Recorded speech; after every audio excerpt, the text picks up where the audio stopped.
Page 31. Nowadays, you could not astonish former sex, or even just plain people of the 60s, with the story of Solovki.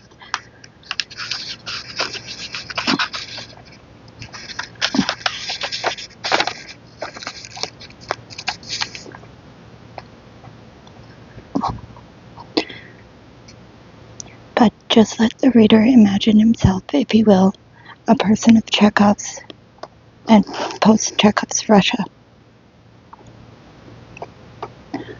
A person of the silver age of our culture, as they called the decade after 1910, brought up then, a bit shaken up by the Civil War, no doubt, but nonetheless accustomed to the kind of food, clothing, and mutual verbal communication customary among human beings. And then and there, he enters the gates of Solovki, Kemperpunkt, the Kemp transit camp. The transit camp in Kemp was barren, without a tree or a bush. Popov Island joined to the mainland by a dike, and the first thing he would see in that naked, dirty pen would be a quarantine company, for they organized the prisoners there in companies. They had not yet discovered the brigade. Dressed in sacks, just ordinary sacks. The legs stuck out down below as if from under a skirt, and there were holes for the head and arms. Impossible to imagine something like that.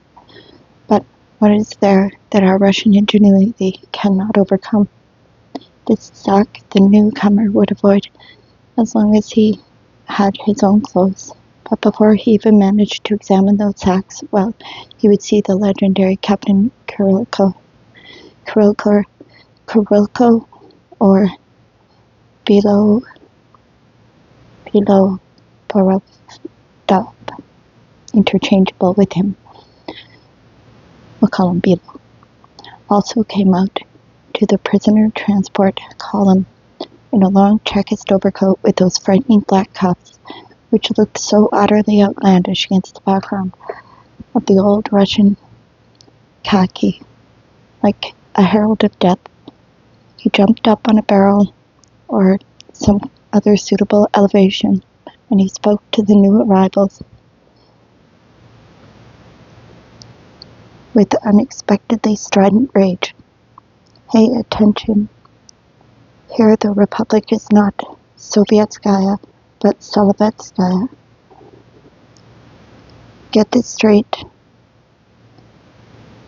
No prosecutor has ever set foot on Solovetsky soil, and none ever will. Learn one thing, you have not been sent here for correction. You can't straighten out a hunchback. The system here will be this. When I say stand up, you stand up. When I say lie down, you lie down. Your letters home are going to read like this. I'm alive, healthy, and satisfied with everything. Period.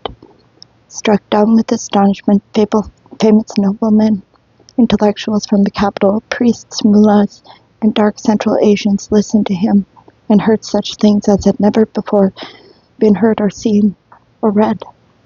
And Kroko, who had never made a splash during the Civil War, but who now, by this particular historical method, was writing his name in the chronicle of all Russia, got more and more worked up by each successful shout and turn of phrase.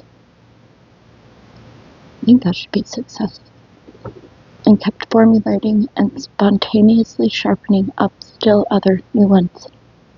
And so, vainglorious and in full cry, and thinking maliciously inside himself, you prisoners, where were you hiding when we were fighting against the Bolsheviks?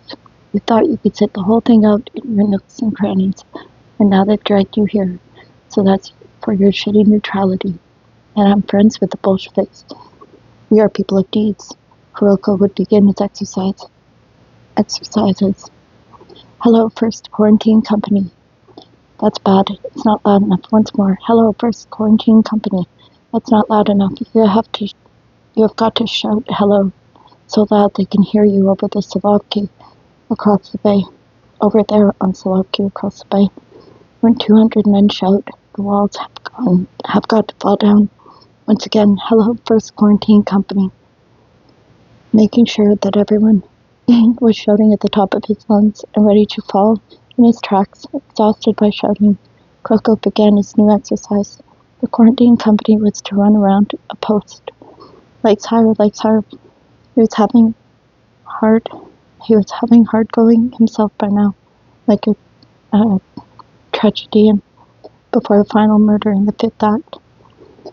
And in this last hoarse croak of his half-hour instruction, as a confession of the essence of Solovki, promised those falling and those fallen, already prostrate on the ground, would make you suck the snot from corpses.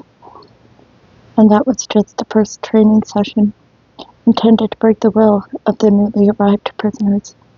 In the black, wooden, rotten, stinking barracks, they would be ordered to sleep on their sides, which wasn't so bad either, because that was for the prisoners whom the squad leaders would squeeze onto the bunks for a bribe, and all the rest would stand between the bunks all night, and anyone guilty of an offense would be set to stand, furthermore, between the latrine barrel and the wall. And these were the blessed years of 1923 and 1925, before the great turning point, before the personality cult.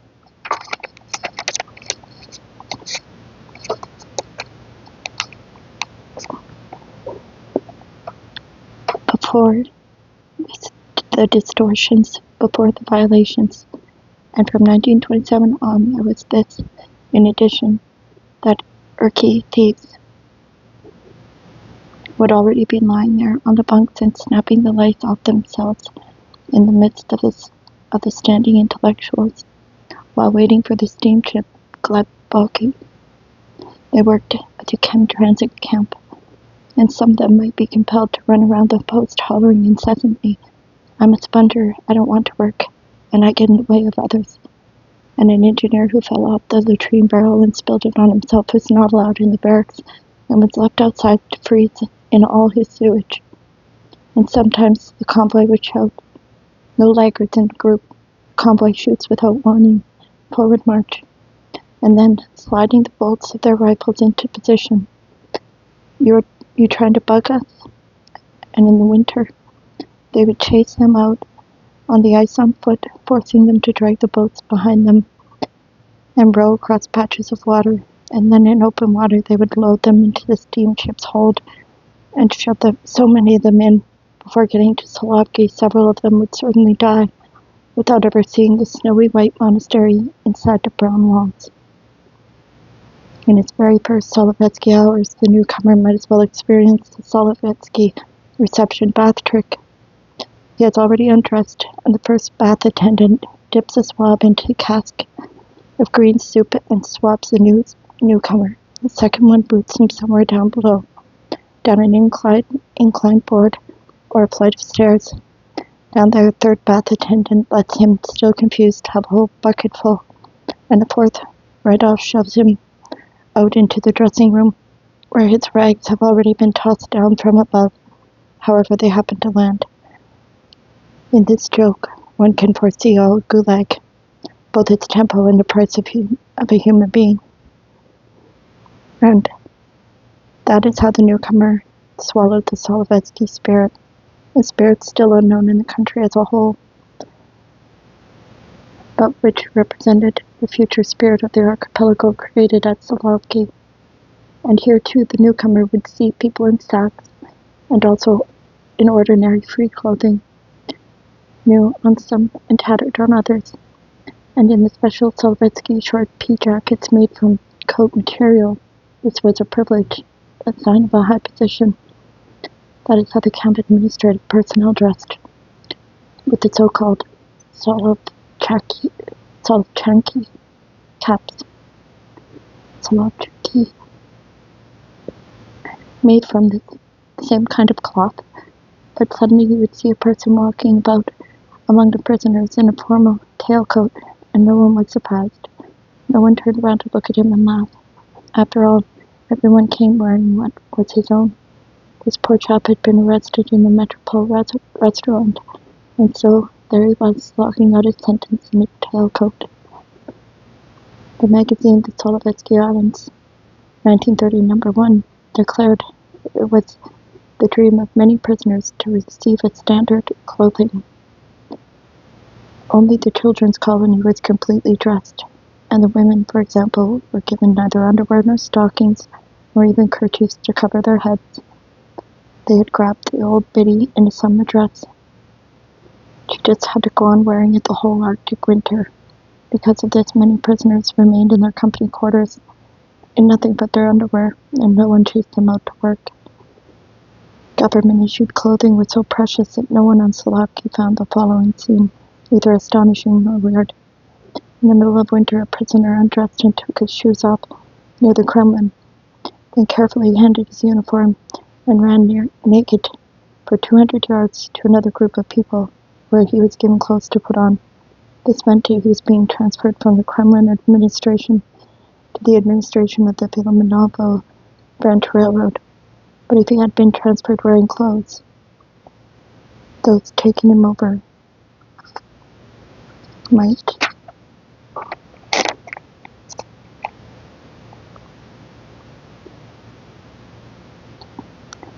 not have returned the clothes or have cheated by switching them.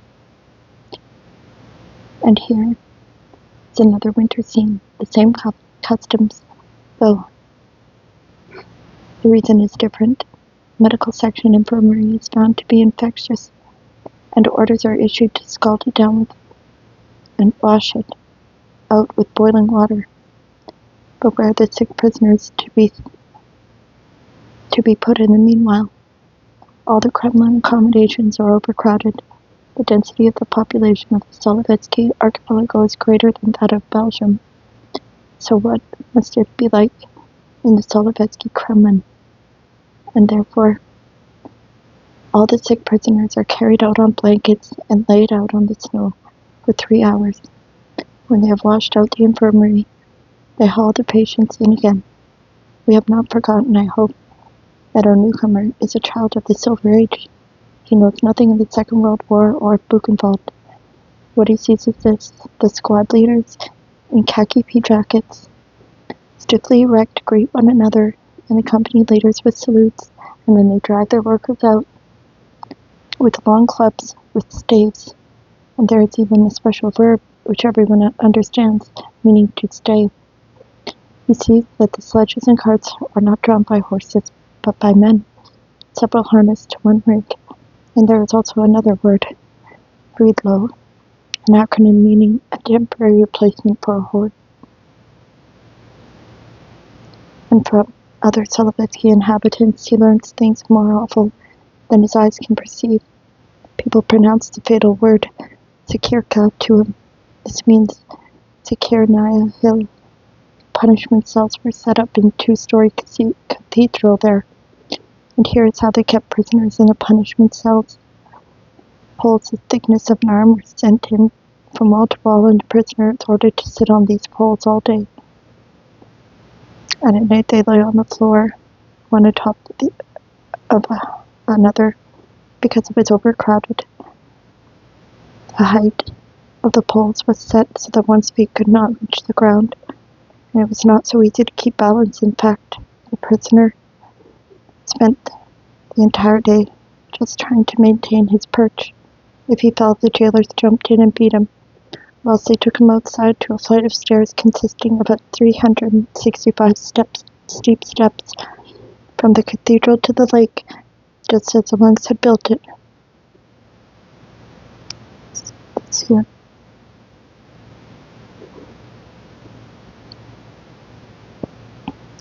The view up Sekirnaya Hill, as it is today. He tied the person lengthwise to a balan, a beam, for the added weight.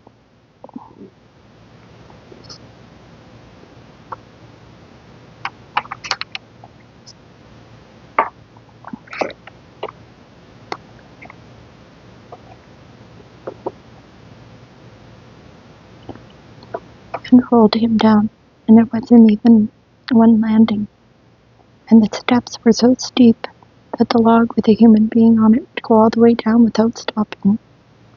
Well, after all, for poles, you didn't have to go to Sekirka.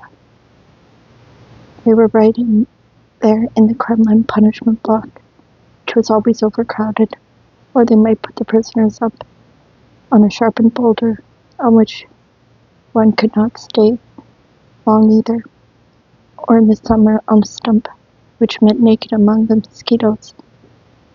But in the event that one had to keep an eye on the culprit, whereas if he was bound naked to a tree, the mosquitoes would look after things themselves, and then they could put the whole companies out in the snow for disobedience. Or they may drive a person into the marsh muck up to its neck and keep him there. And then there was another way, to hitch up a horse in empty shafts and fasten the culprit's legs to the shafts, and then the guard mounted the horse and kept driving the horse through the forest until the groans and cries from behind simply came to an end. Before even beginning his life on Solovki, the novice was oppressed in his spirit simply by the fact of his endless 3-year term. But the contemporary reader would be much too hasty if he concluded that this was an open and above-board system of destruction, of death camps. Oh no, we're not so simple. We are not so simple. In that first experimental camp, as in others afterward, and in the most comprehensive of them all, we never act openly. It is all mixed up, layer upon layer. That is why it is so long-lasting and so successful. All of a sudden, through the Kremlin gates rode some daredevil astride a goat. He bore himself with an importance, and no one laughed at him. Who was it, and why was he on a goat?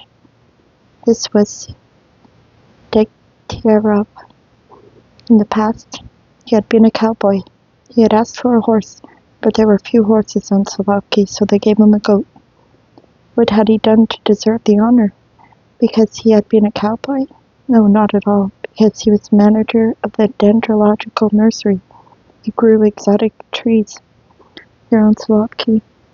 And so it was that from this horseman on a goat there rose the Solovetsky fantasy. Why should there be exotic trees on Solovki, where even the simple and reasonable vegetable economy of the monks had been destroyed, and where the vegetables were running out? Well, they were there because exotic trees in the Arctic Circle meant that Solovki, like the entire Soviet Republic, was remaking the world and building a new life. But where did the seeds and the funds come from? That's exactly the point. There was money for seeds for the dendrological nursery. There just wasn't any money for feeding the logging crews, where food was provided not according to norms, but according to available funds.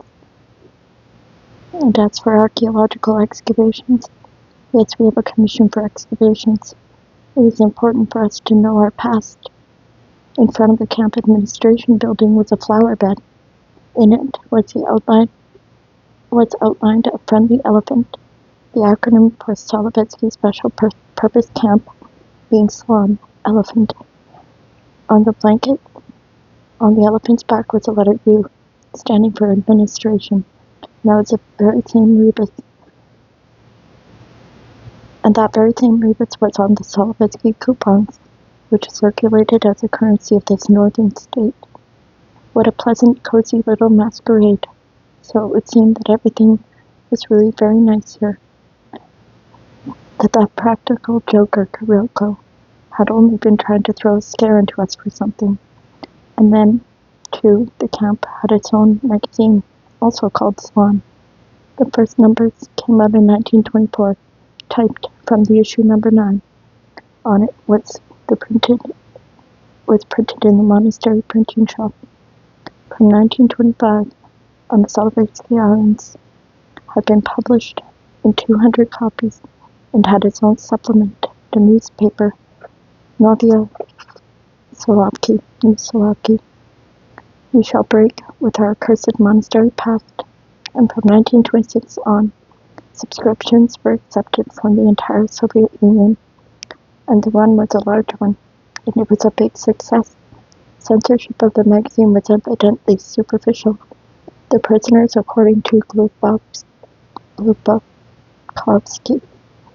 wrote joking verses about the GPU troika, and they were passed, and then they were sung from the stage of the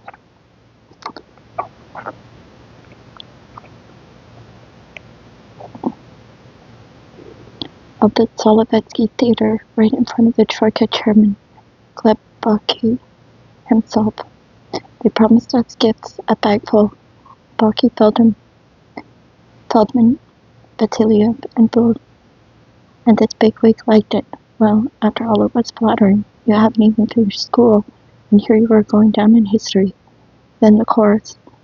All those who rewarded us with Solovki, we do invite, come take your leisure. Sit here with us. For 3 or 5, you'll always remember them with pleasure. They roared, they liked it. Who was there to figure out that this was a prophecy? And impotent Ch2, the son of a general who had been shot, then hung a slogan over the entrance gates, Solovki, for the workers and peasants. And this too was a prophecy after all, but it didn't go over well. They figured this one out and they took it down. For workers and peasants. Work will set you free, and not on Solovki. The actors of the dramatic troupe wore costumes made out of church vestments. They presented the rails hum. They were affected, foxtrotting couples on the stage, the dying West, and the victorious red fort painted on the backdrop. Us. It was a fantastic world. No, that scoundrel Kuroko had just been joking. And then there were also the Solovetsky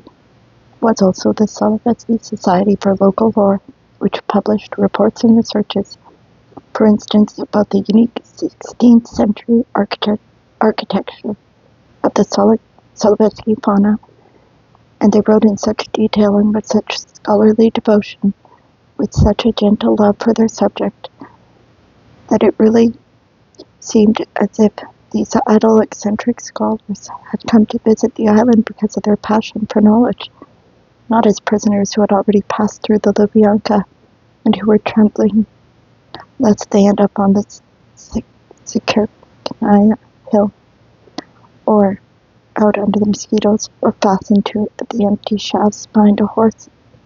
Yes, the very Solovetsky beasts and birds, in keeping with the spirit of the students of local lore, had not yet died out, and had not been shot or expelled, were not even frightened. Even as late as 1928, a whole trussing brood of hares would have come up right up to the very edge of the road and watched with curiosity the prisoners being led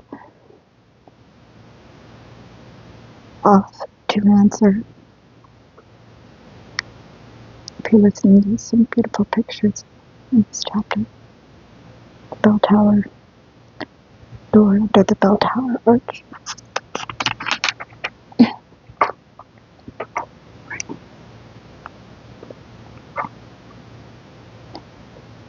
How had it happened that the hares had not been exterminated? They would explain it to the newcomer this way. The little beasts and birds were not afraid here because there is a GPU order in effect. Save ammunition. Not a single shot is to be fired except at a prisoner.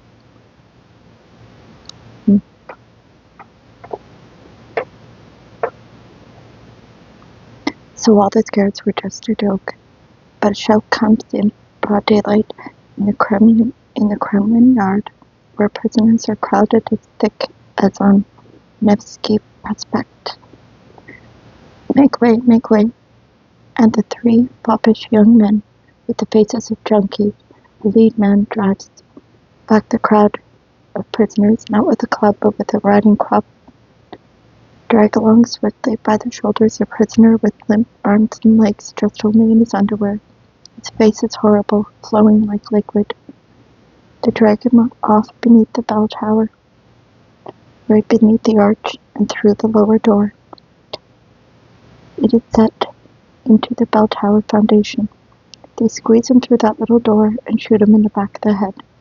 Steep stairs lead down inside, and he rumbles down them, and they pile up as many as 7 or 8 men in there, and then send men to drag out the corpses and detail women, mothers and wives of the men who had emigrated to Constantinople, and religious believers who refused to recant their fate and to allow their children to be torn from it, to wash down the steps. But why like this? Couldn't they have done it at night, quietly? Why do it quietly? In that case, a bullet would be wasted. In the dynamic crowd, the bullet had an educational function, so to speak. Struck down 10 with one shot.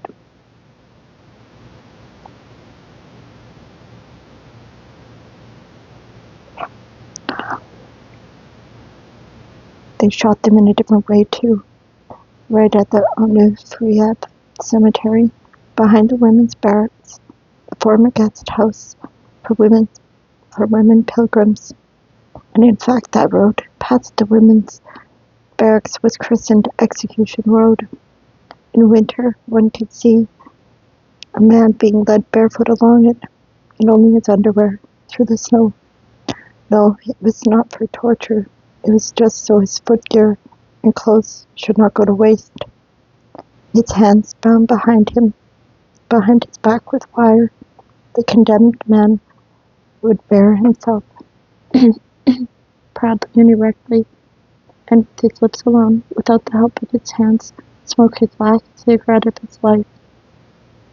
This was how you recognized an officer. After all, these men who had gone through 7 years on different fronts, these were men who had gone through 7 years on different fronts.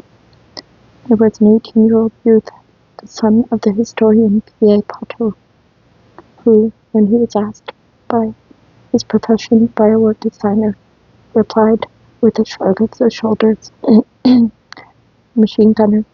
Because of his youth in the heat of the Civil War, he had never managed to acquire any other. A fantastic world, and that's the way it is sometimes. Much of history repeats itself, but there also exist completely unique combinations, brief in duration, and limited in place. One such example was our new economic policy, and another was early Solovki. There were many Czechs there. There weren't many Czechs there at all. Yes, and those who were may well have been in semi-punishment status. No more than 20 to 40 people held sway over thousands, many thousands.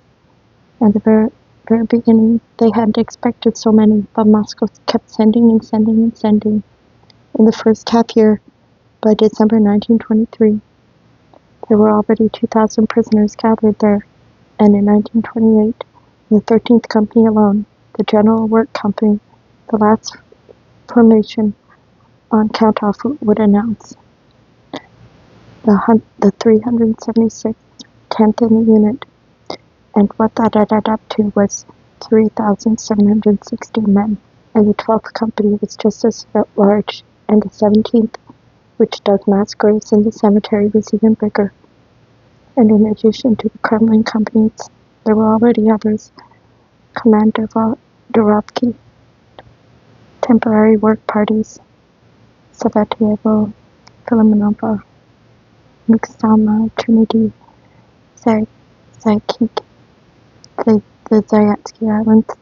By 1928, there were altogether about 60,000, and how many among them were machine gunners, veteran soldiers with long service records. And in 1926, the inveterate habitual criminal elements of all sorts began to flood in. And how were they all to be kept in check, kept from rebelling? Only by terror. Only with Sikernia,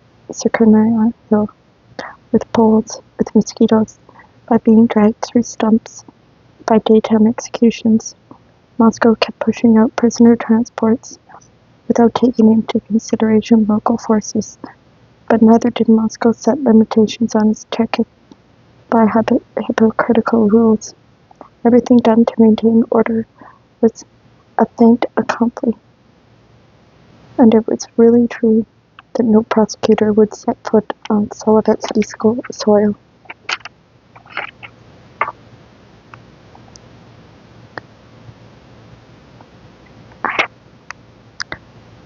I think I'll take a break there. Thank you for listening. Have a good night.